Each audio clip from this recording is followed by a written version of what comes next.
Let me show you how I fertilize. And this is inside a tomato cage. I'll come in here typically right beside it, dig a little bit of a furrow. And I'll put about, that's a 1/4 cup, and I usually don't give it, I don't know, 1/4 cup seems about right, maybe not quite. Cover it back up. I'll do that on both sides of this plant. I was going to come in here and do it in here. That may be getting a little close to the roots, so I'll do it on the sides there, both sides. Go to the, well, I'll go ahead and do this side while I'm here. Maybe you can see that.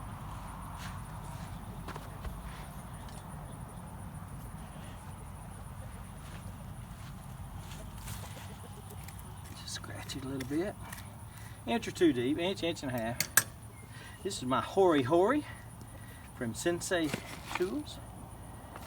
Go ahead and do it this way. Usually I'll get some in a scoop, but I'm going to kind of get uniform here, so not a rounded 1/4, but a 1/4 cup, and then just cover it up.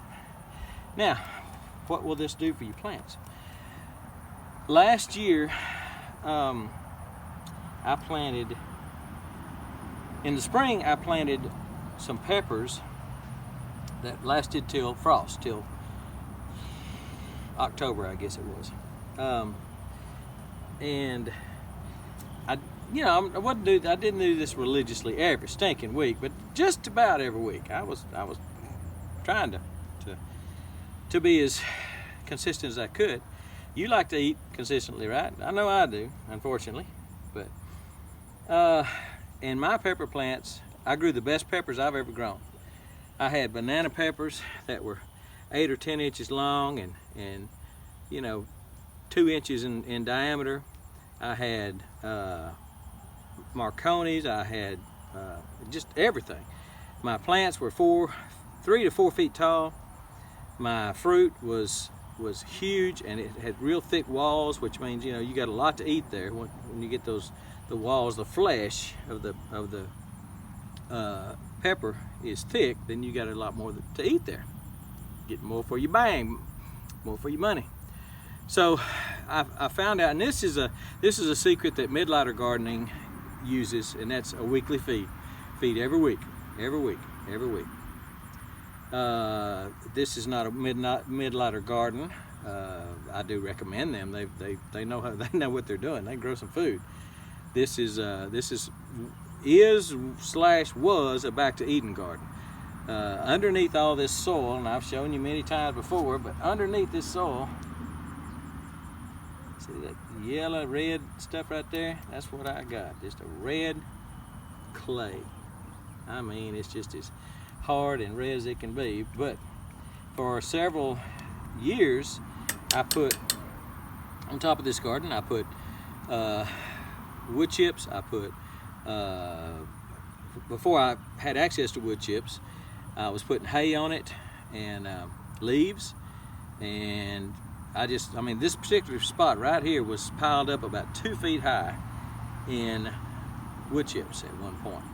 And it took them about 2 or 3 years to rot down. I would turn them over, to let the bottom compost, and then bring the ones on the top down to the bottom where they would compost kind of uniformly.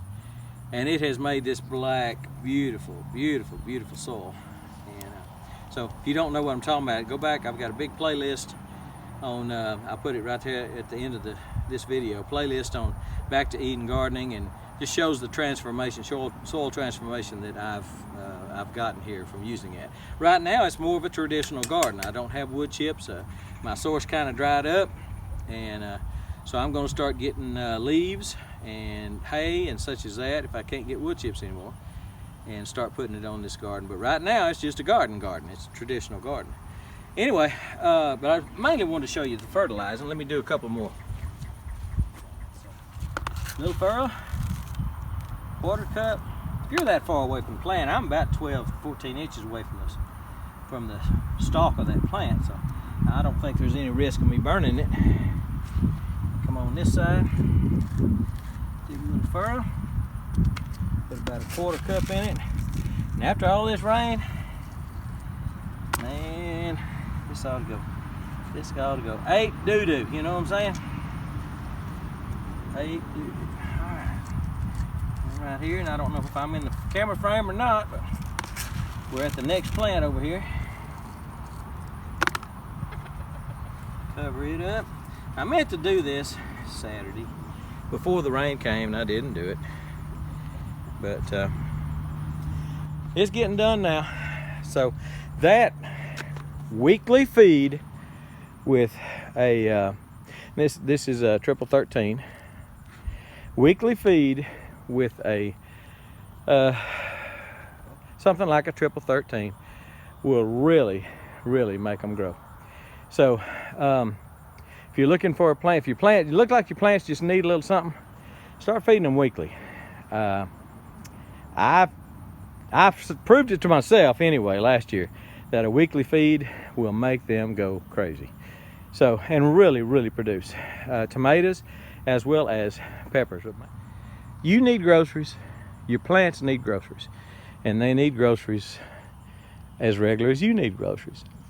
Well, not every day, but feed them once a week. They'll be so happy.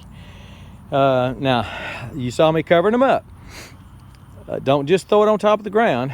It's not gonna get down in there like it should, like it can, if you'll just dig that little trench, put your fertilizer in, and then cover it up. Make sure you cover up the fertilizer so a rain doesn't wash it off. So it helps just hold it down, hold it in there to where that fertilizer go down in there and get to those roots. But anyway, I'll show you in a couple of weeks the peppers I'm getting as well as the size of the plants. And you won't believe it. That fertilizer will do crazy. Fertilize every week if you can. Just a little bit, doesn't take much. You don't even have to put as much as I put. I put a quarter cup. You don't have to go to a quarter cup. Put a tablespoon. And do it. Go for it. All right, we have fertilized. We're just gonna watch them grow. I like to just throw the fertilizer in there, take off running in case they come after me, because they will start growing. All right. We're gone.